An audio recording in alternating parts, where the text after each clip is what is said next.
Apreciados amigos y hermanos, es un placer para mí estar nuevamente transmitiendo estos mensajes, ¿verdad? Que son de gran bendición si nosotros queremos avanzar en el conocimiento de nuestro Padre Celestial. Como ya hemos dicho, Juan 17:3 nos dice: esta es la vida eterna, que te conozcan a ti, al único Dios verdadero, y a su Hijo, a quien has enviado. Entonces, significa que la vida eterna consiste en conocer al Padre y al Hijo. Nos dice que debemos conocer al Espíritu Santo. ¿Por qué? Porque el Espíritu Santo no es una persona igual que el Padre y el Hijo. Si no hubiera dicho el versículo, tienen que conocer al Padre, al Hijo y al Espíritu Santo.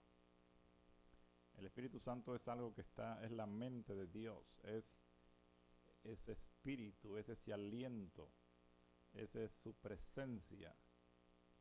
Y por eso no es un ser que está separado de ellos. No está en el cielo, no hay tres, que está el Padre que te lo pueda ver, al Hijo aquí y al Espíritu Santo acá. Eso no existe. Por eso nosotros debemos entender que solamente está el Padre y el Hijo. Y ellos tienen ese espíritu, que está en su mente, es poderosa, omnipotente, omnipresente, que puede estar con nosotros aquí, puede estar en todo el universo sin que ellos se muevan de su trono. Es como si yo estuviera sentado aquí, pero mi mente es tan poderosa y tiene la capacidad de omnipresencia que puedo yo estar sabiendo todo lo que está pasando en todo el mundo. Imagínense lo maravilloso que es eso. Así es nuestro Padre Celestial. Y debemos conocer que Él es el Padre y el Hijo. Y además de eso debemos conocer cómo es Él. No solamente cuántos son o quiénes son, sino cómo son. Cómo es el Padre, cómo es el Hijo. El Hijo es una copia del Padre. Es un ser diferente, pero tiene el mismo espíritu. Ellos están conectados en espíritu y tienen las mismas forma de pensar, tienen los mismos ideales, tienen los mismos principios. Y por lo tanto, ver al Padre y ver al Hijo es lo mismo. Por eso cuando el Hijo vino aquí, Él vino a mostrar cómo era el Padre, y aunque tenía un cuerpo humano, su mente, sus acciones, todo lo que Él decía y hacía, mostraba la forma como era el Padre. Si queremos conocer al Padre, ¿qué tenemos que hacer? Vamos a ir al Hijo. Vamos a hacer una pequeña oración para que nuestro Padre nos dirija en este estudio y podamos, pues, ser bendecidos con este conocimiento de su palabra. Amado Padre que está en el cielo, santificado sea su nombre. En este momento vamos a estudiar algo de su palabra. Le queremos pedir que su Espíritu esté con nosotros, que nos dé discernimiento, que nos ayude a conocerle cada día más, porque esa es la clave, esa es la base de la vida eterna. Gracias por su Hijo amado, que vino aquí a mostrar cómo es usted. Y así podamos nosotros realmente conocerlo. Porque Satanás ha desviado y ha tergiversado su carácter, y es necesario que su pueblo final pueda presentar ante el mundo el verdadero carácter suyo, tal y como lo mostró su Hijo cuando vino a esta tierra. En el nombre de su Hijo amado se lo pedimos y rogamos todo. Amén.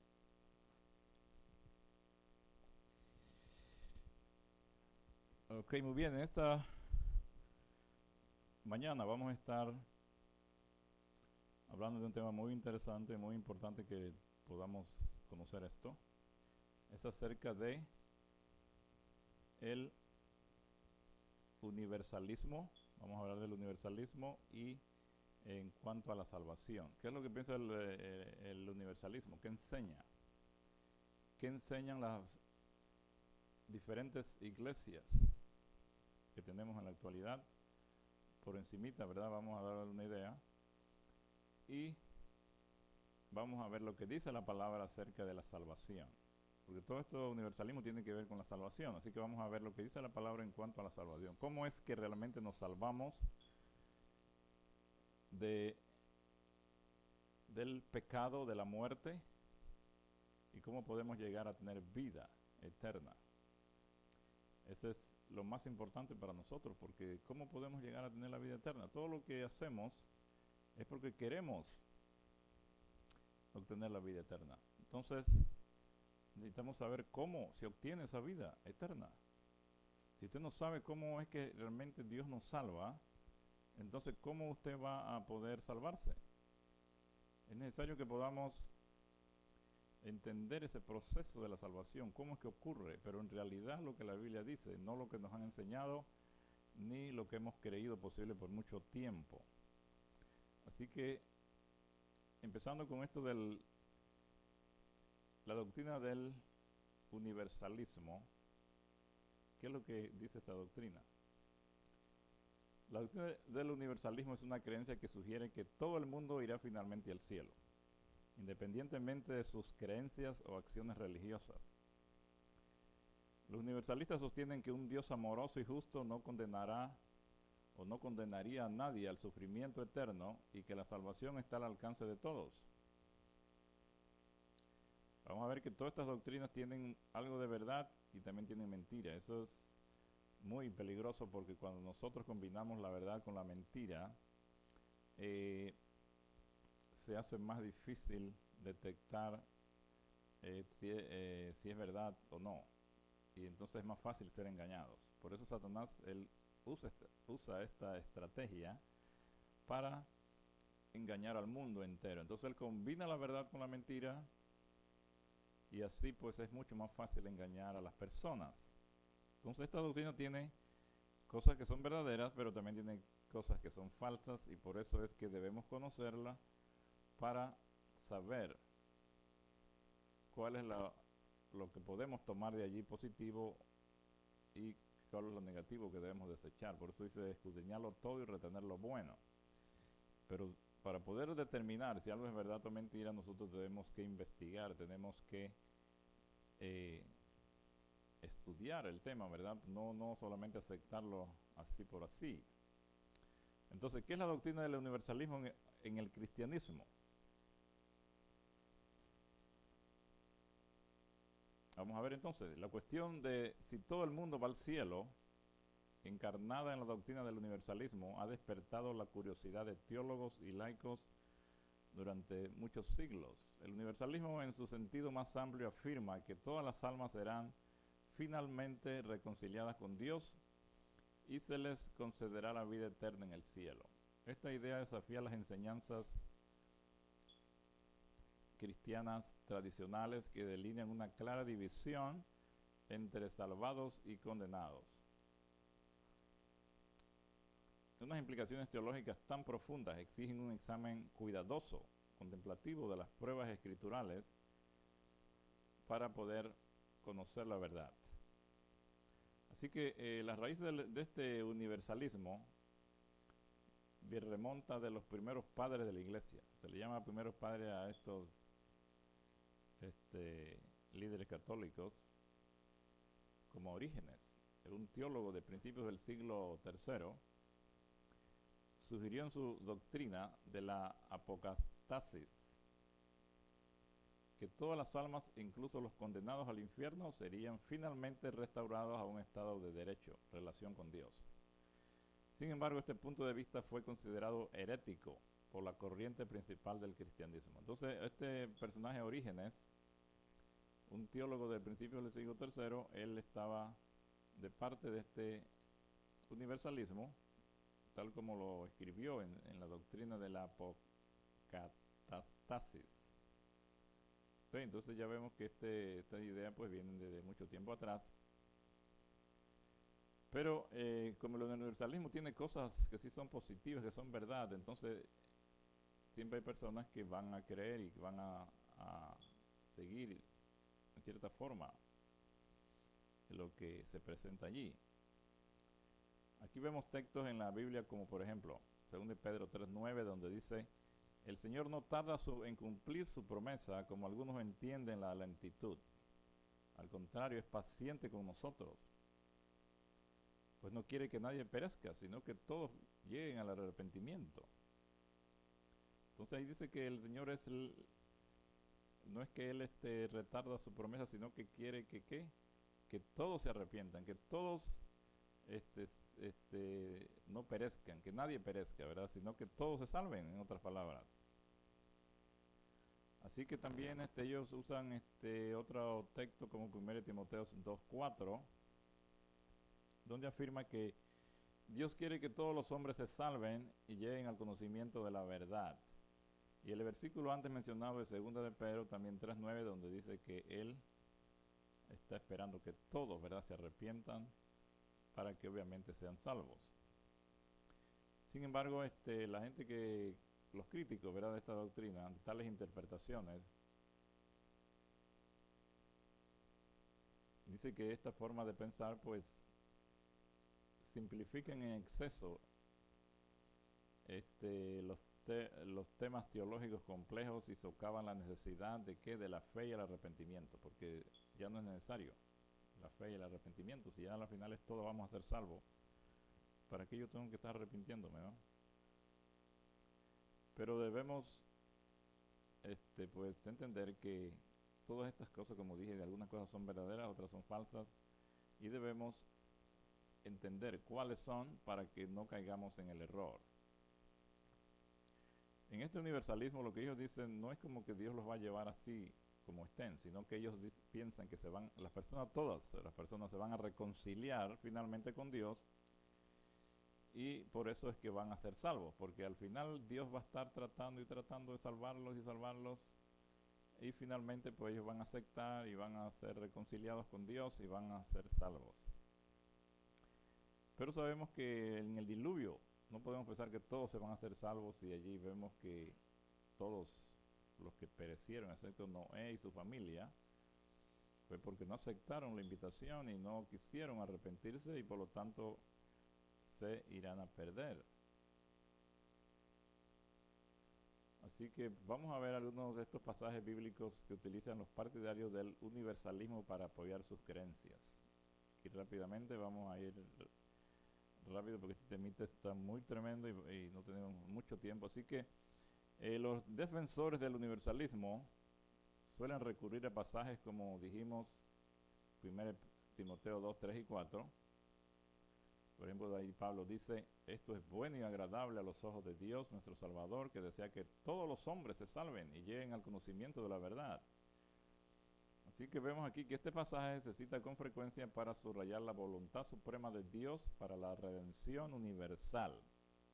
Así que el universalismo usa estos pasajes, según el Pedro 3:9, ¿verdad?, que el Señor no tarda en cumplir su promesa, como algunos la tienen por tardanza, sino que es paciente con nosotros, no queriendo que ninguno perezca, sino que todos procedan al arrepentimiento. Entonces la idea aquí es que todos van a proceder al arrepentimiento y se van a salvar, ¿no? En Juan 12:32, también otro texto donde Yeshua dice: y yo, cuando sea levantado de la tierra, atraeré a todos hacia mí. Así que al él ser levantado de la tierra, todo el mundo entero va a ser atraído hacia él, y se va a arrepentir y se va a salvar. Eso también es parte de los textos que usan los universalistas. También en Romanos 5:18 dice: un solo acto de justicia conduce a la justificación y a la vida para todos los hombres. Cuando está hablando que Adán, así como Adán todos mueren, también en Yeshua todos serán vivificados. Dice todos, ¿verdad? Y ellos piensan que entonces pues eso significa que todos van a ser justificados, todos van a ser salvados. También en Filipenses 2, 10 y 11, donde Pablo imagina una reconciliación cósmica, y él dice ahí que ante el nombre de Yeshua se doble toda rodilla de los que están en los cielos, en la tierra y debajo de la tierra, y toda lengua confiese disculpen, que Yeshua es el Señor, para la gloria de Dios el Padre. Los universalistas interpretan esta visión como un reconocimiento final y total del señorío de nuestro Salvador, que apunta hacia la restauración universal definitiva. Así que ya vemos que ellos usan estos textos. No vamos a ir en detalle en estos textos, pero obviamente no los están interpretando bien. También en el libro de Apocalipsis 21:4 dice, promete un tiempo en el que dice: enjugará toda lágrima de sus ojos y la muerte ya no existirá, ni habrá más llanto, ni clamor, ni dolor, porque las primeras cosas han pasado. Los universalistas ven esto como la realización final de la voluntad de Dios.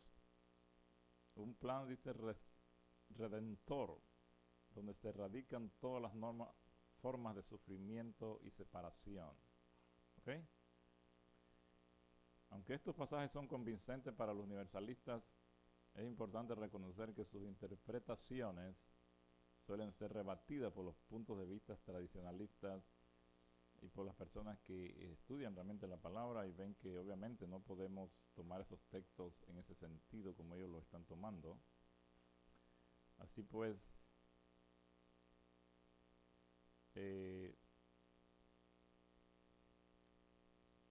podemos ver claramente pues que ellos están adaptando el texto para que diga lo que ellos quieren sin considerar toda la otra evidencia que la echan por la borda. Entonces, cuando estudiamos un tema determinado, tenemos que poner todas las citas que hablan del tema y ir una por una, ver su contexto de cada una, ver cada palabra que tenga un significado específico. Podemos buscar en la concordancia Strong, el diccionario Strong, y ver allí todos los significados que tiene una palabra y al momento de seguir haciendo todas estas cosas vamos a ir determinando el verdadero sentido del versículo y vamos a ver que nuestro Padre no se contradice porque son muchas cosas las que pueden haber en el medio. Es posible el traductor no tradujo usando la palabra correcta, posible nosotros no lo estamos interpretando bien,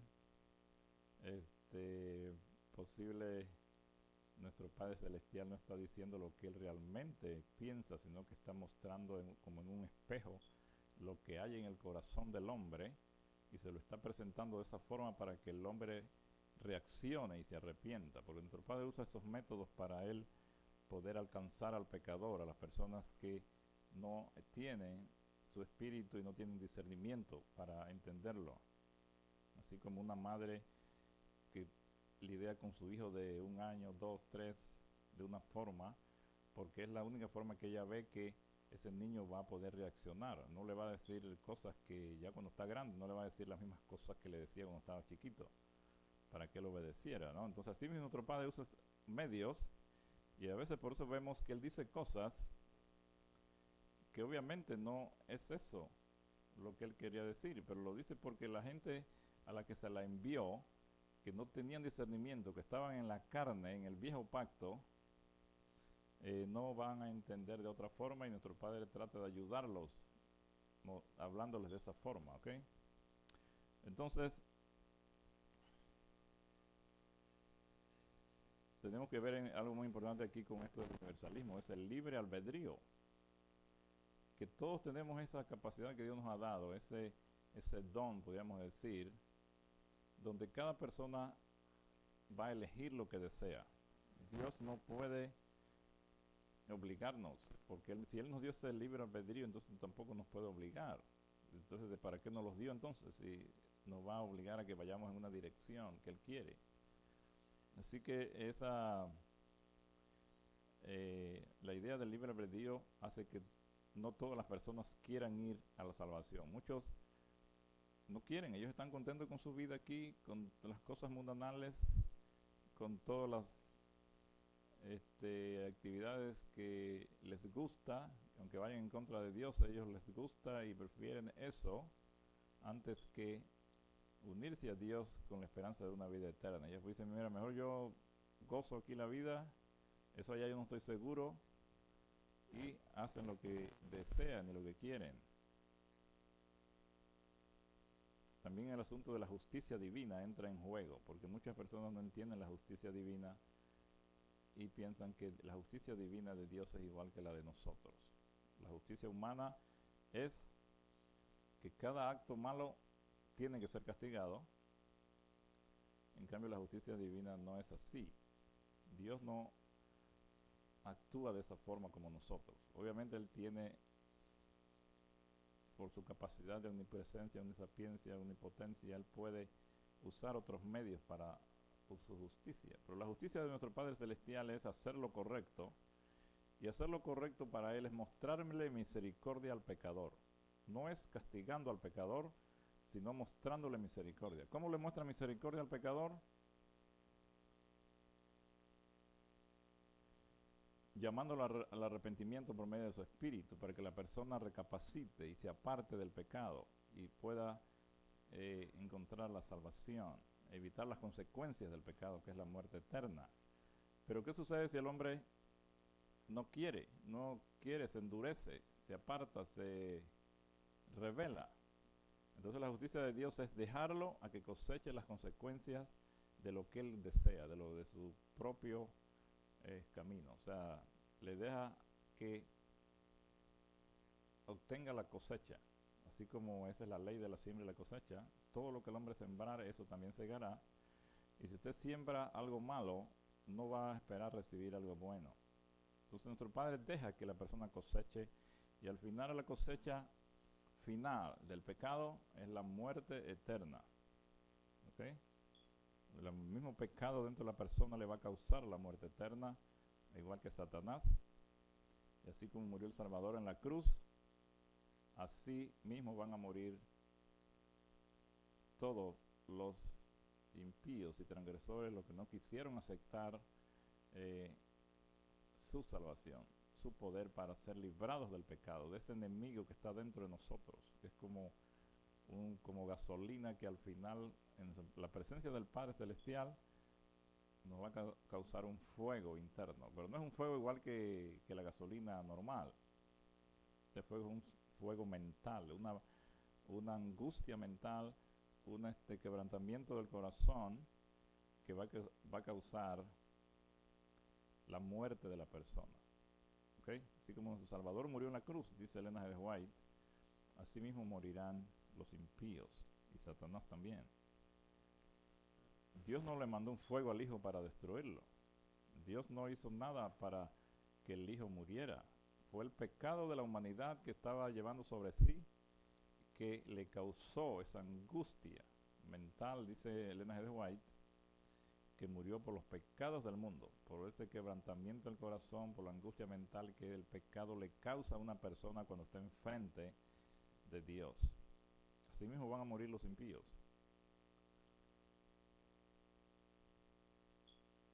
Y aquí vemos también, por ejemplo, este versículo bien conocido, que el plan de Dios para la redención de la humanidad es que las personas crean en Él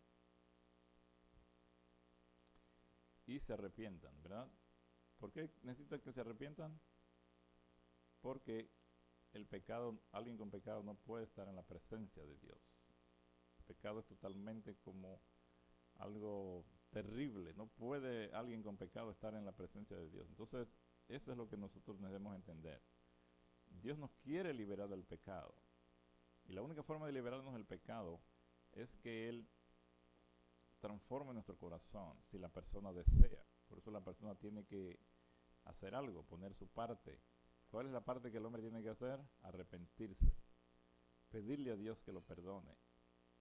Dios ya lo perdonó. Ya Dios, vamos a estudiar después eso acerca del perdón. No es que Dios está enojado con nosotros y no nos perdona, y Él está muy como dolido con nosotros, y así como cuando usted le hace algo a una persona, esa persona está molesta, dolida, enojada con usted por lo que usted le hizo, y a menos que usted vaya y le pida perdón, él posible cambie de parecer. Pero nuestro Padre no es así. Él nos ha perdonado desde que hayamos hecho el acto malo, pero el perdón de Él no tiene efecto en la persona si la persona no se arrepiente, si no acepta ese perdón del Padre Celestial. Entonces por eso el perdón está compuesto de dos partes: del perdón del Padre que lo da, y el perdón de la persona que lo recibe. Si la persona que lo recibe no lo siente, o no sabe, o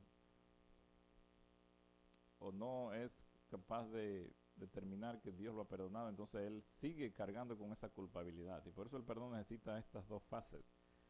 Que Dios lo perdona, que siempre lo va a perdonar, que siempre lo ha perdonado, desde que haya hecho la cosa mala. Dios nunca va a tener algo contra él. Como una madre con un niño pequeño, que el niñito está por allí golpeando y hace cosas malas, la mamá no tiene nada contra él en su corazón, más bien lo ve con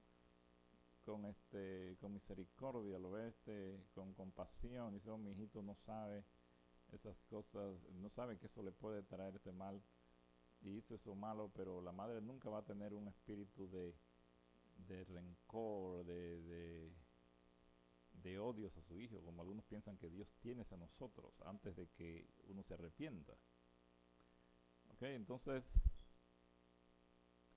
estos versículos, por ejemplo, donde digan Señor, Señor, no todo el que me diga Señor, Señor entrará en el reino de los cielos, sino los que hacen la voluntad de mi Padre que está en los cielos. Ok, en resumen, estos versículos nos muestran que la salvación no todos van a ser salvos. Algunos, en Apocalipsis vemos versículos también como los que salgan victoriosos heredarán todo esto. Yo seré su Dios y ellos serán mis hijos. Ok, entonces hay muchos versículos que nos muestran claramente que no todo el mundo se va a salvar, pero no porque Dios no quiere salvarlos, sino porque las personas tienen libre albedrío y ese libre albedrío los lleva a decidir lo que ellos consideran mejor para ellos.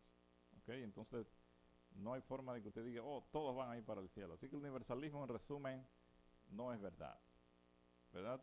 Tiene algunas cosas que son verdad, otras son mentiras, pero en resumen, la idea de que todo el mundo se va a salvar es falsa, porque todo el mundo no va a querer lo mismo, ni todo el mundo piensa lo mismo, y todo el mundo tiene un libre albedrío que lo usa para determinar si quiere algo o no. ¿Ok? Entonces, veamos rápidamente aquí lo que la Iglesia Ortodoxa piensa del universalismo. Dentro de la Iglesia Ortodoxa la creencia predominante es la esperanza en la reconciliación universal, aunque va unida al reconocimiento del misterio del juicio de Dios. La tradición ortodoxa oriental, influida por los padres de la Iglesia primitiva, como Gregorio de Niza, sostiene una opinión matizada según la cual, aunque el amor de Dios es redentor y lo abarca todo, el destino final de todas las almas sigue siendo inescrutable. Okay, aunque ellos, eso es lo que piensan ellos, aunque el amor de Dios es redentor y abarca todo, ellos saben que el destino final de todas las almas es algo que no se puede entender, es algo inescrutable, más allá de la mente humana. En la Iglesia Católica, ¿qué piensan del universalismo? Ellos han condenado históricamente el universalismo, en particular mediante declaraciones formales como las del Quinto Concilio Ecuménico del año 553 después de Yeshua. El punto de vista católico subraya la necesidad del arrepentimiento personal y la fe en el Mesías para la salvación. Sin embargo, teólogos de la Iglesia como Hans Urs, Bonn, Baltasar han especulado sobre la posibilidad de una salvación universal, haciendo hincapié en la esperanza más que en la certeza. O sea, la Iglesia Católica tiene ideas que apoyan un poco esto, pero al mismo tiempo también otros teólogos de ellos no están de acuerdo, y solamente con ver estas doctrinas de ellos del purgatorio y del castigo eterno, ya con eso nos damos cuenta que no pueden estar creyendo ellos realmente en un universalismo, que todos se van a salvar. Si crees en el infierno eterno, ¿no? Así que los protestantes, por ejemplo, tienen ideas variadas al respecto. La teología reformada tradicional dominada por figuras como Juan Calvino rechaza en general el universalismo, defendiendo la doctrina de la predestinación, que afirma que la salvación se extiende solo a los elegidos. Sin embargo, otras ramas protestantes como los metodistas tienen reacciones más diversas. Algunos metodistas, siguiendo la tradición de Wesley, podrían considerar la posibilidad de la salvación universal, pero seguirían insistiendo de la importancia del libre albedrío humano y de la respuesta de la gracia divina. Entonces también tienen algunas ideas que tienden a eso, pero también por otro lado ellos no están diciendo que todo el mundo se va a salvar, porque destacan allí la importancia del libre albedrío, donde cada persona decide si quiere o no quiere, y también dice la respuesta a la gracia divina. En la comunidad evangélica, ¿qué piensan ellos acerca del universalismo? Es predominantemente crítica con el universalismo. La teología evangélica hace hincapié en la necesidad de una relación personal con Yeshua, nuestro Salvador, y a menudo considera que el universalismo socava la urgencia de la evangelización y la seriedad moral de las elecciones humanas. No obstante, hay facciones como las del universalismo evangélico que sostienen que las escrituras apoyan una visión más inclusiva de la salvación. Entonces también aquí hay unos que tienden a eso y otros que no están de acuerdo por varias razones, como lo hemos mencionado anteriormente, porque hay muchos textos de la Biblia que lo dicen claramente, que no todos se van a salvar. Entonces, en las confesiones cristianas liberales, algunos grupos como algunos de la Iglesia Unida de Cristo y ciertas corrientes del anglicanismo están más abiertas a las interpretaciones universalistas. Estos grupos se centran a menudo en las enseñanzas éticas de Yeshua y en el tema general del amor divino. El universalismo es compatible con la compasión y la justicia infinita de Dios. En última instancia, el espectro de opiniones refleja una tensión más amplia dentro del cristianismo entre la justicia divina y la misericordia divina, entre la importancia de la elección individual y la universalidad de la voluntad salvífica de Dios. O sea que siempre en los mismos grupos van a haber unos que tienden más a un lado, hacia la misericordia divina, otros hacia la justicia divina. Y obviamente que no podemos, de acuerdo a la palabra, pues debemos interpretar bien y nos vamos a dar cuenta al estudiar más profundo que el universalismo pues obviamente no es verdad. Dios realmente desea que todo el mundo se salve y ha hecho provisión para eso. Pero como todo el mundo tiene libre albedrío, si fuera por Dios todos se salvarían, pero es que no depende solo de Dios, depende del hombre, porque el hombre tiene esa capacidad que Dios le dio de elegir. Hermanos, entonces ahora vamos a ver aquí ¿qué piensa la Iglesia Adventista al respecto?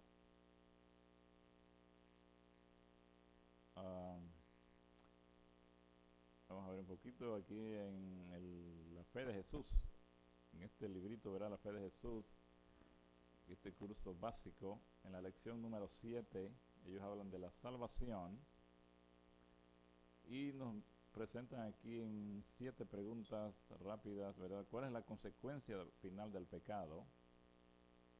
Romanos 5:12, que es la muerte.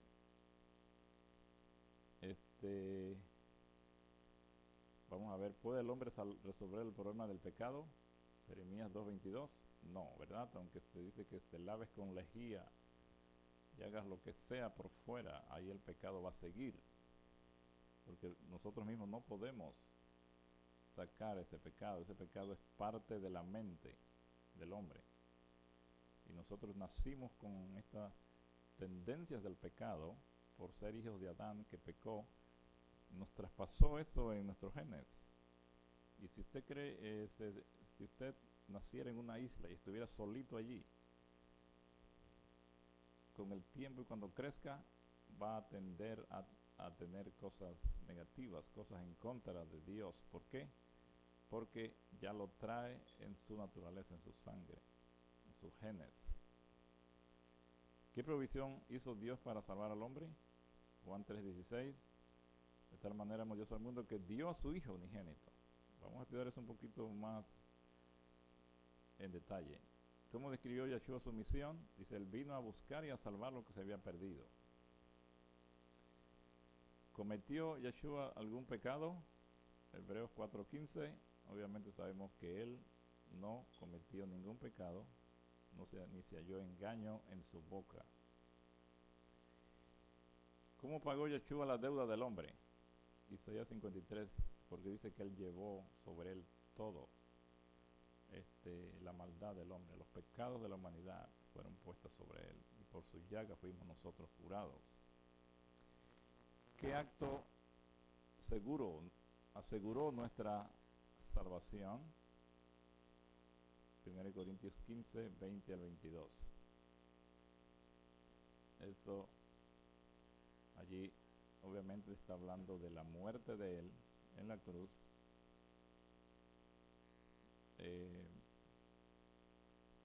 Vamos a leerlo aquí, el versículo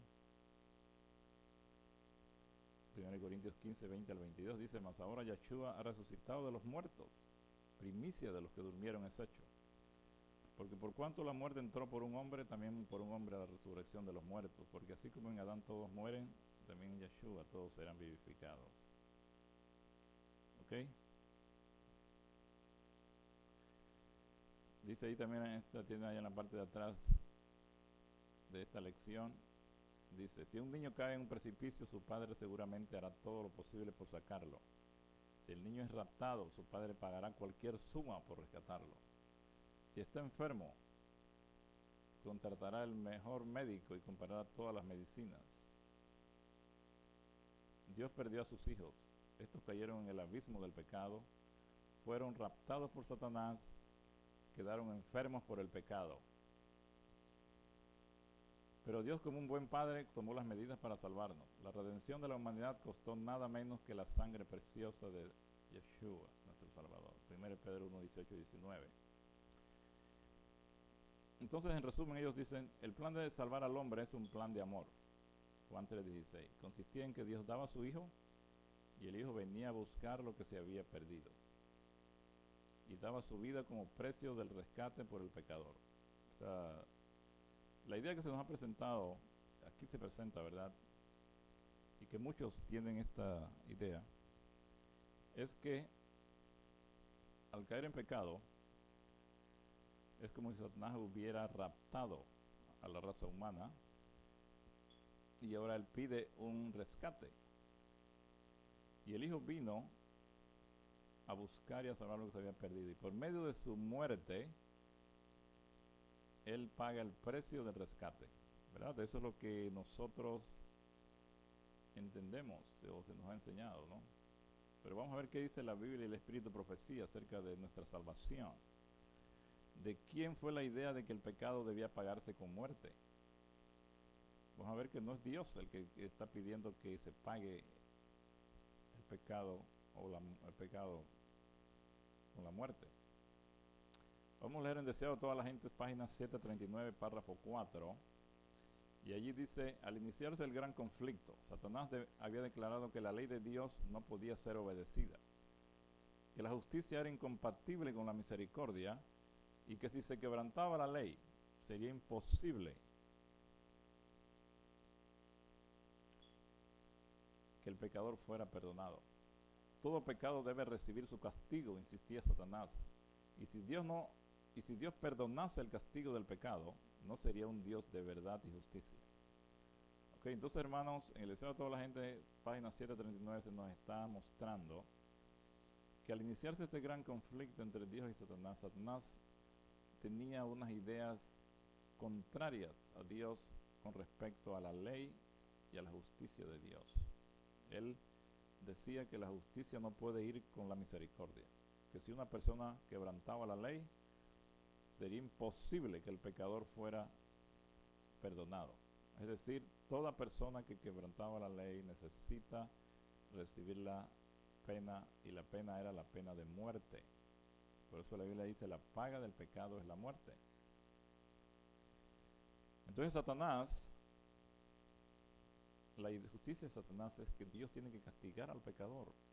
No hay otra alternativa. ¿Ok? Entonces, nuestro Padre Celestial desea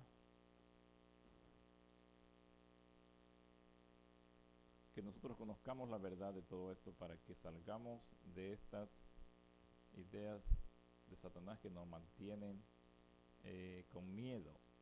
Porque cuando usted no entiende algo y la persona le mete miedo, entonces usted vive con un miedo y una cosa como cuando una esposa está en una relación no muy saludable y el esposo le dice, tú no me puedes dejar porque si tú te vas, nadie te va a ayudar, todo el mundo te va a dar de espalda, te vas a morir de hambre, no vas a poder subsistir sin mí. Y por medio de estas ideas, la esposa se queda allí sufriendo porque tiene miedo de irse, que quiere hacerlo pero tiene miedo que las consecuencias de irse sean más graves que quedarse. Y así Satanás tiene al mundo entero controlado con ideas falsas para que la gente quede en su poder, en su control. Nosotros estudiamos que en el cielo Dios perdonó a los ángeles un 16-17%, que eran la mitad que se habían ido. Dice en Historia de Redención, página 18, entonces el enemigo señaló con regocijo a sus simpatizantes, que eran cerca de la mitad de los ángeles, y exclamó, ellos están conmigo. Eran casi la mitad. En Apocalipsis 12:4 nos dice que con su cola, dice, arrastró la tercera parte de los ángeles, y eso es lo que todo el mundo entiende, que Satanás se trajo a la tercera parte de ángeles. Entonces, de la mitad que estaban con Satanás, a la tercera parte hay un 17%, 16%, de 33% a 50%, que ellos se arrepintieron. Y hay evidencia en los libros que estamos leyendo donde vemos que ellos se arrepintieron. Entonces, la idea aquí es, Dios no tuvo que matar a nadie, ni el Hijo tuvo que morir para que Dios los perdonara. Ahí dice en el libro también de toda la gente que Satanás,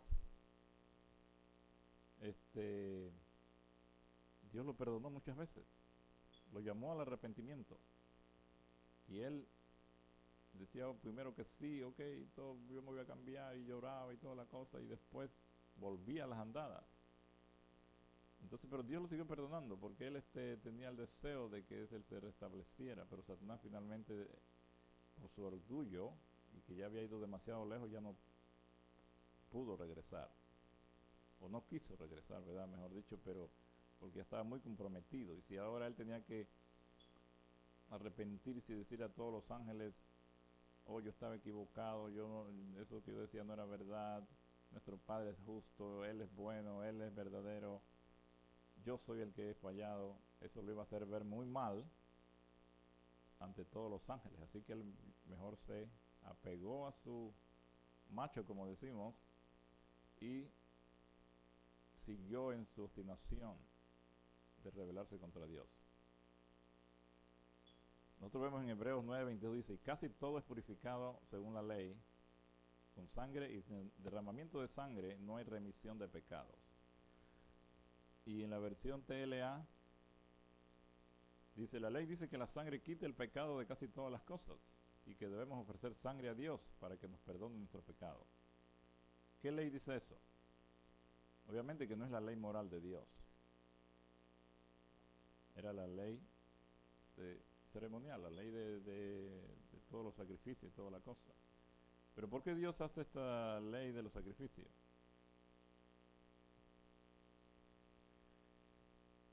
Por causa del hombre, por causa de las ideas que Satanás le había metido al hombre, no porque Dios quiera. Así que ese versículo donde está hablando de que solo que sin sangre no hay remisión de pecados, eso no es lo que Dios dice o lo que Dios piensa, sino lo que el hombre piensa por causa de las ideas que Satanás le ha metido. Vamos a ver esto más en detalle para que podamos entender. que Dios en su grande amor y misericordia, en su plan para salvar al hombre, hace que lo que el hombre cree que debe pasar para que Dios lo perdone. El diablo le mete estas ideas al hombre, le dijo, tú pecaste, transgrediste la ley, ahora eres digno de muerte, Dios no te va a perdonar. La única forma es que tú mueras o que Dios mande a su hijo para que muera por ti, porque este pecado tuyo no se puede quedar sin pago, no se puede quedar sin un castigo. Pero nuestro Padre Celestial, previendo eso y sabiendo que Satanás iba a usar esta estrategia para meterle al hombre, cuando el hombre pecó, el Espíritu de Dios se sale de él y Satanás entra, y ahora la mentalidad del hombre cambia a la misma mentalidad de Satanás, y Satanás le mete en la mente que la única forma de que él sea regenerado, que él sea recuperado a lo anterior, es que o él muera, o que Dios muera, mande a su hijo para que muera por él. ¿Okay? Entonces nuestro Padre tiene que hacerlo, no porque esa era su intención, sino porque si no lo hace, el hombre nunca iba a creer que Dios lo amaba y que Dios lo iba a perdonar si él se acercaba a buscar perdón. Entonces nuestro Padre ve que es necesario hacerle el sacrificio, porque así el hombre va a creer entonces que ya se quita ese obstáculo y va a poder ir a él para pedir perdón. Entonces esa es la causa por la que nuestro Padre Celestial permite que su hijo venga aquí, para poder salvarnos de nuestras ideas equivocadas que Satanás le había metido al hombre. Pero si Dios no hace eso, el hombre cada día se iba a ir apartando más y más de Dios, iba a haber un abismo cada vez más grande y el hombre se iba a perder eternamente. Y nuestro Padre no podía permitir eso sin hacer lo que está de su parte para que el hombre vuelva a esa relación. Y para ello tuvo que enviar a su hijo para que muriera y el hombre pudiera ahora tener esa fuerza interna para decir, oh, este Dios me ama tanto que dio a su único hijo para salvarnos, y entonces me iba a confiar para acercarse y pedirle perdón. Si eso no hubiera pasado, el hombre nunca se hubiera acercado, porque Satanás en el cielo también le dijo eso a los ángeles, a esa tercera parte que engañó. Dice allí en el Liceo de todas las gentes que Satanás, después que estos ángeles se fueron con él, ellos estaban dudosos si quedarse o ir a buscar perdón al Padre. Pero estos ángeles no Satanás dice que les tenía un engaño mayor que el otro. ¿Qué les dijo? Miren, yo conozco bien al Padre Celestial, yo he estado en su presencia, Él no los va a perdonar. Ni vayan para allá para su tiempo, ni a mí me va a perdonar, ni a ustedes tampoco. Así que mejor ya quedémonos aquí, hagamos nuestro reino separado y vamos a ser sus enemigos, porque Él no nos quiere ya, Él ya no nos puede perdonar. Entonces convenció a los ángeles que no fueran a buscar perdón, pero si hubieran ido, Dios los hubiera perdonado. Hay una cita clara, y no sé si la tengo por aquí, pero donde está narrando E.J. White esta situación. Y aquí vemos que cuando nuestro Salvador viene, Él en la noche ahí antes de ir al Getsemaní, Él en Juan 17:4 dice, yo te he glorificado en la tierra, he acabado la obra que me diste que hiciese. En el 17:3 Él está diciendo que la vida eterna consiste en conocer al Padre y a su Hijo. Y en el 4 nos dice que había glorificado a su Padre. Como sabemos, la gloria del Padre, de Dios, es su carácter. El Hijo vino a mostrar ese carácter al mundo. Lo que siguió allí después ya no era parte del plan de Dios, que venía de Dios como parte de ese plan para salvar al hombre. O sea, Él dijo estas palabras, he acabado la obra que me diste que hiciese, antes de que Él llegara al Getsemaní y a la cruz. Pero ya había terminado. ¿Por qué Él dijo que había terminado? Porque hasta ese momento ya Él había mostrado todo el carácter del Padre Celestial al mundo. ¿Cómo era el Padre Celestial? Un Dios de amor, de misericordia, de compasión. Un Dios que está interesado en nuestra salvación, no en nuestra destrucción. Y todo esto ocurre antes de que Él muera. Y Él dice, he acabado la obra que me diste que hiciese. Así que lo que sigue después de esto, que Él dijo eso, ya no era parte de lo que Dios veía necesario para que el hombre se salvara. Dios no necesitaba que su Hijo muriera para Él perdonarnos. Por eso Él dice, antes de que llegue a eso, Él dice, ya he acabado la obra que me diste que hiciese. De que el mundo vea tu carácter, de que el mundo te conozca. La muerte de Yeshua, como muchos piensan, fue que el Padre lo mató, o que el Padre tuvo que ver algo, o que el Padre lo requería. Pero eso no es verdad. La muerte del Hijo viene por lo que ya expliqué anteriormente, por la idea que Satanás le había metido al hombre. En Romanos 5:10 nos dice algo muy interesante, dice, porque si cuando éramos enemigos de Dios fuimos reconciliados con Él mediante la muerte de su Hijo, con cuánta más razón, habiendo sido reconciliados, seremos salvados por su vida. ¿Ok? Vamos a analizar este versículo para que podamos entenderlo. Nos está diciendo aquí que la muerte de Él nos reconcilió, pero que la vida de Él nos da vida, nos da la salvación. Esta idea de Satanás de que todo pecado debe ser castigado por Dios con la muerte, mantiene al pecador con miedo, como decía, bajo el control de Satanás. No se atreve a ir a Dios a buscar perdón. El pecador ve a Dios como un enemigo y no quiere saber de Él.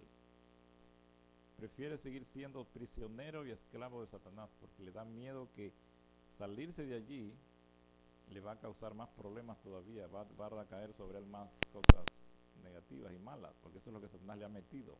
Como dije del esposo que le dice a la esposa que si se va a quedar en la calle, él no le va a dar nada de dinero, nadie le va a ayudar, se va a morir de hambre. Y la mujer sigue allí esclava, pasándola mal, siendo abusada posible, pero no se atreve a irse por miedo. Y así están todos los pecadores, por miedo, están siendo controlados por Satanás. Así que cuando el Hijo de Dios muere, la idea de que Satanás le metió al hombre de que su pecado solo se paga con la muerte, ya queda satisfecha. Y ahora el hombre se atreve, tiene la confianza suficiente para acercarse a Dios y a buscar su perdón. Cuando el hombre se arrepiente y pide perdón y cree que Dios lo perdona, es liberado del poder del pecado. Así que notemos aquí que Dios siempre va a perdonar al pecador. Aún antes de que haya cometido el pecado, Dios nunca va a tener una actitud de odio, de rencor, de molesto, está molesto porque el hombre pecó. Más bien Él nos ve con compasión.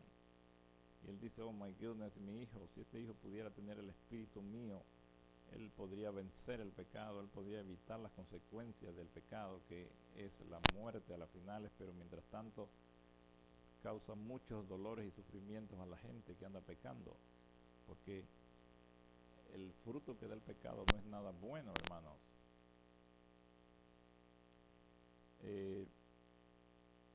Así que Dios siempre perdona al pecador. No tiene nada contra él. Nada más está esperando que el pecador se arrepienta. Si el pecador no se arrepiente, de nada sirve que Dios ya lo haya perdonado. Él no va a quitarse la culpa y esa carga que carga encima. Así que para que el perdón sea efectivo, tiene que cumplirse el segundo paso, que es el que el pecador acepte el perdón y se arrepienta. Y así es donde él recibe la paz y ese gozo otra vez. Aunque Dios lo haya perdonado por el pecador, no siente eso, no pide perdón, no se arrepiente, él va a seguir cargando con esa culpa. Así que, como decía el versículo, la muerte de nuestro Salvador nos reconcilia con Dios, pero no nos da la salvación. ¿Cómo nos reconcilia? O sea, que quita de nuestra mente ese obstáculo que ya había, que alguien tenía que morir para que yo sea perdonado.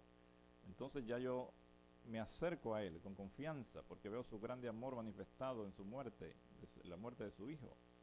Entonces el hombre se acerca, nos reconcilia con Él, nos acercamos a Él.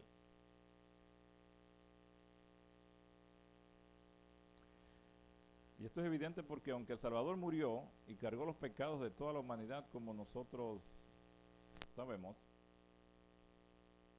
¿por qué la mayoría se va a perder? Si ya Él pagó la cosa. Nosotros, entre veces comparamos esto como que estamos secuestrados por Satanás y que Dios, por medio de su Hijo, de la muerte de su Hijo, Él paga el precio del rescate y ya nosotros, Satanás nos libera. Pero ese concepto realmente no es verdadero y no es exacto como nos imaginamos. ¿Por qué? Porque lo primero es que cuando alguien secuestra a una persona, ¿verdad?, o un hijo de alguien o lo que sea, aunque el hombre sea poderoso al que le llevaron el hijo, él no sabe dónde está el secuestrador, no sabe dónde tiene al hijo, por eso no lo puede ir a rescatarla, por eso la policía no puede ir a rescatarlo. Pero Dios sí sabe dónde está el hombre que supuestamente fue llevado prisionero o que fue secuestrado. Dios sabe todo, Él no puede decir, oh, Dios no sabe dónde está la persona. Y si Él sabe, obviamente pues puede ir y recuperar, porque Él es poderoso y puede ir y recuperar a esa persona que el diablo lo tiene y lo saca de allí. Entonces, esta comparación de ese secuestro no es, esta es la primera razón, pero la segunda razón es que en un secuestro normal, cuando la persona paga el precio de lo que le están pidiendo para soltar a la víctima, después que ya él paga, ya queda sin ninguna deuda, ya queda libre, ya queda otra vez como antes, como si nada hubiera pasado. Pero aquí con Satanás es distinto. Supuestamente Dios paga el precio con la muerte de su Hijo. Pero ¿por qué no somos salvos de una vez? ¿Por qué ya Satanás todavía sigue teniendo control sobre la gente? Si realmente fuera un secuestro, cuando una persona se paga el precio por ella y es liberada, ya el secuestrador no tiene ningún poder sobre ella. Pero con nosotros acá no es así. Aunque Dios pagó el precio, Satanás sigue teniendo el control de la gente. Entonces significa que la muerte de Yeshua no es como que vino a pagar un rescate, porque ya vemos que no tiene relación. Si fuera un rescate normal como entendemos, entonces si cuando Dios muere, ya todos nosotros quedamos liberados del pecado y somos salvos. Y ahora sería como el universalismo que dice que, y los que dicen una vez salvo, siempre salvo. Pero vemos que no es así. Las personas se pueden, después que Yeshua muere, la gente no se salva porque Él murió. No, espero que no estén pensando que esto es una herejía lo que estoy diciendo, pero esto es realmente lo que dice la palabra. La muerte de Yeshua solo nos da, Romanos 5:10, nos libera nos reconcilia con Dios, es lo que más es la palabra exacta, nos reconcilia con Él, porque quita de nuestra mente todo ese impedimento que había para ir a Él, que Satanás nos había metido al pecador, y ahora el hombre queda libre para ir a Dios. Pero esa muerte de Él no nos da no nos da la salvación, no nos salva directamente, solo nos reconcilia con Él. Ahora el versículo sigue diciendo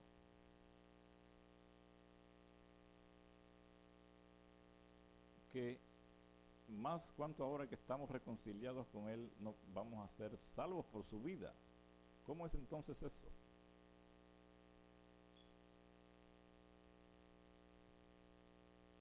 Porque ahora cuando Él nos libera y nosotros nos arrepentimos y Él puede ahora entonces saca esos pecados de nosotros y ahora Él pone su espíritu en la persona. Ahora el hombre recibe ese espíritu de vida. Ese es el espíritu que nos da la vida, apreciados hermanos. No la muerte de Yeshua. La muerte de Él solo nos reconcilia con Él, nos quita esas ideas equivocadas que Satanás nos había metido, que era necesario que alguien muera para Él perdonar. Y ahora nosotros quedamos libres de esas ideas, y ahora Dios nos perdona. Cuando el pecador se arrepiente, Dios saca esos pecados de allí, le pone su espíritu, y ahora por medio de su espíritu, que es vida, entonces Él nos da la vida.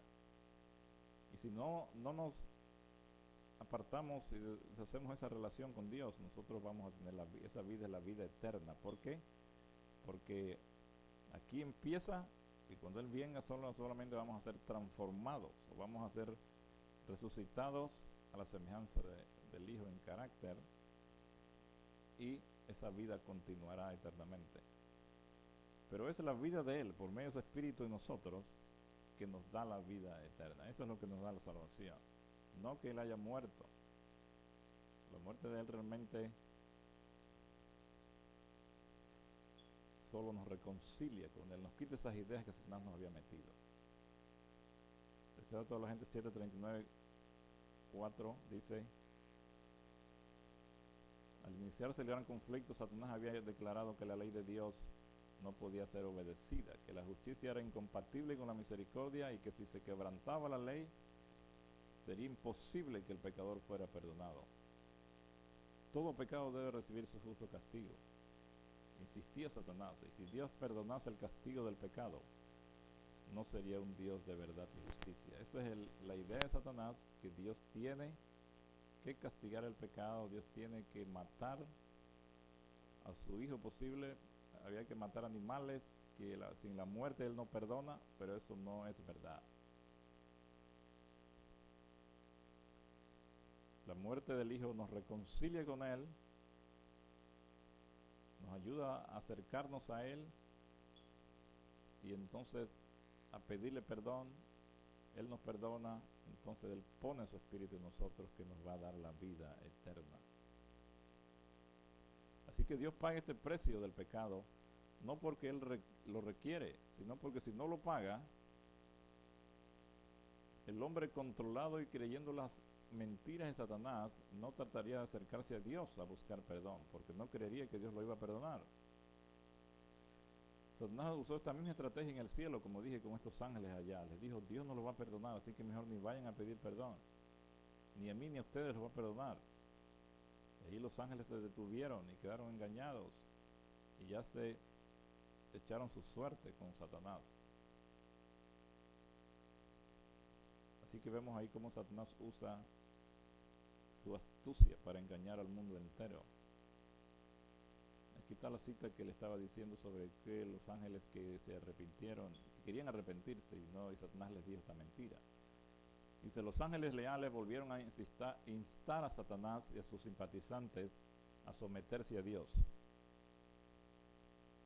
Les presentaron lo que resultaría inevitable en caso de rehusarse. El que los había creado podía vencerlos y castigar severamente su rebelde osadía. Ningún ángel podía oponerse con éxito a la ley divina, tan sagrada como Dios mismo. Advirtieron y aconsejaron a todos que hiciesen oídos sordos a los razonamientos engañosos de Lucifer. O sea, los ángeles mismos ellos estaban diciéndole a otros ahí: mira, oye, por favor, cambien de parecer, ustedes no tienen chance de contra Dios, ¿verdad? Le instaron a él y a sus secuaces a buscar la presencia de Dios sin demora alguna, y a confesar el error de haber puesto de tela de juicio la sabiduría y la autoridad divinas. Dice: muchos estaban dispuestos a prestar atención a este consejo, a arrepentirse de su desafecto y a pedir que se les admitiese en el favor del Padre y del Hijo. Dice: pero Lucifer, oigan bien esta parte aquí, pero Lucifer tenía otro engaño listo. El poderoso rebelde declaró entonces que los ángeles que se le habían unido habían ido demasiado lejos para retroceder, que él estaba bien enterado de la ley divina y que sabía que Dios no los perdonaría. Patriarcas y Profetas, página 20, párrafo 2. ¿Ok? Así es como Satanás engañó a los ángeles en el cielo, así es como también le metió esas mismas ideas al hombre en la tierra. Y por eso el Hijo de Dios tuvo que venir a morir por nosotros, no porque Dios requiriera una muerte para perdonar, sino porque Lucifer le metió a Adán y a Eva de ahí y de ahí en adelante a todo el mundo que nuestro Padre necesita ser apaciguado, que no es posible que Él nos perdone así por así, que tiene que haber un castigo, y el castigo que Él decía era la muerte. Entonces somos reconciliados por la muerte del Hijo, pero seremos salvos por su vida, por medio de su Espíritu morando en nosotros, como dije, ¿verdad? Que ese ruach de Él, ese ruach en hebreo, esa palabra que significa espíritu, vida, aliento, presencia. Cuando mora en el creyente, le da la vida eterna, porque el Hijo es la vida. Dice, el que tiene al Hijo tiene la vida, el que no tiene al Hijo de Dios no tiene la vida. Así que, ¿qué es el Evangelio? Las buenas nuevas de salvación. ¿Cuáles son estas buenas nuevas de salvación? Que Dios nos perdona y nos restaura la condición de Adán antes de pecar al darnos un corazón nuevo.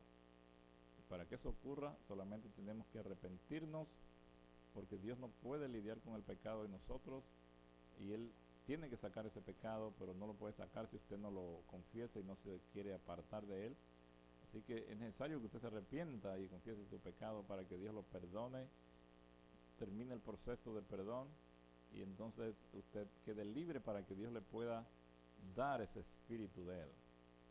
Y con el espíritu de Él en nosotros, que es su vida, su aliento, su mente, su poder, Dios obrando en nosotros nos va transformando a su semejanza y nos ayuda para que reflejemos el carácter de Yeshua y produzca en nosotros el fruto del Espíritu. Ya sabemos que en Gálatas 5, 22 y 23 allí verá ese fruto que produce todos estos diferentes frutos que son amor, gozo, paz, paciencia, benignidad, bondad, fe, mansedumbre, templanza. Todas estas gracias del Espíritu, ¿verdad?, empiezan a salir de nosotros cuando el Espíritu de Dios mora en nosotros. Pero si el hombre también puede endurecerse, ¿no? Dios lo está tratando de llamar y de salvarlo, pero el hombre también se puede endurecer porque tiene el libre albedrío. Dios lo sigue tocando, pero llega un momento en que la persona comete un último pecado que realmente ya lo desconecta de Dios, porque ya él decide por medio de eso que no quiere saber nada de Dios. Es como la gota que derrama el vaso, y por eso vemos allí que Dios tiene que dejarlos, y al dejarlos Satanás está listo para tomarlos. Y eso es lo que ocurrió con los antidiluvianos, con Usa, con Nadab y Abiú, con la gente de Sodoma. Es así como opera este asunto. Cuando Dios los abandona, cuando Dios ya tiene que irse porque las personas no quieren saber de Él, y Dios solamente tiene que darles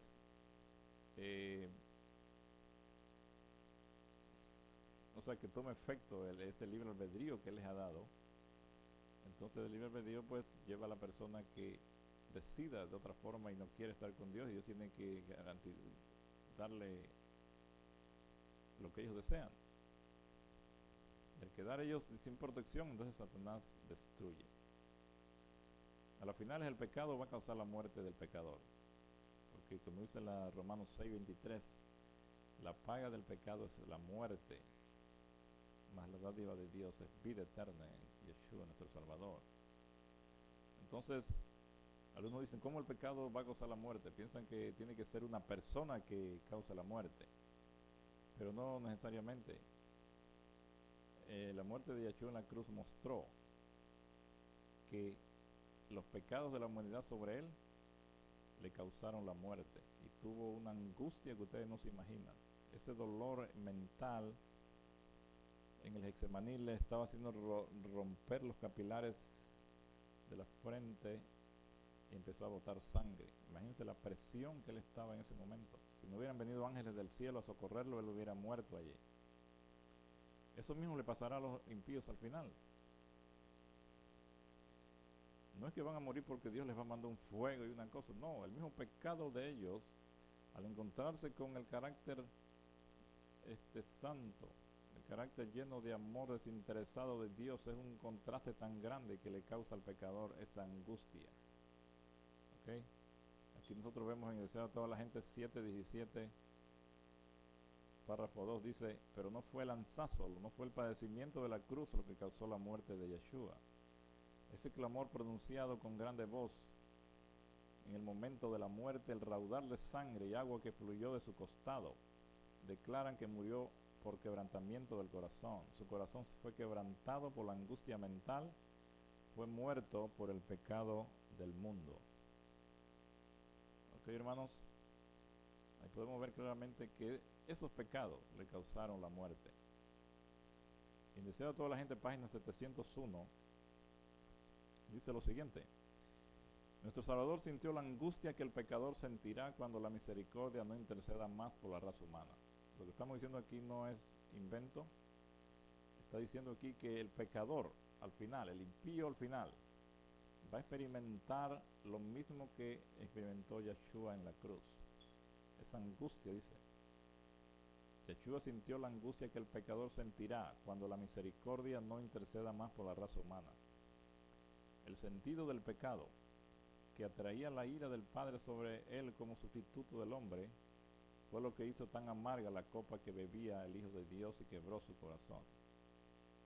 Y obviamente ya hemos hablado de la ira del Padre, que no es una ira que esté enojado y que está pues molesto y eso por el pecado. No, era esa palabra también significa en el original que el Padre estaba dolido, que el Padre estaba con un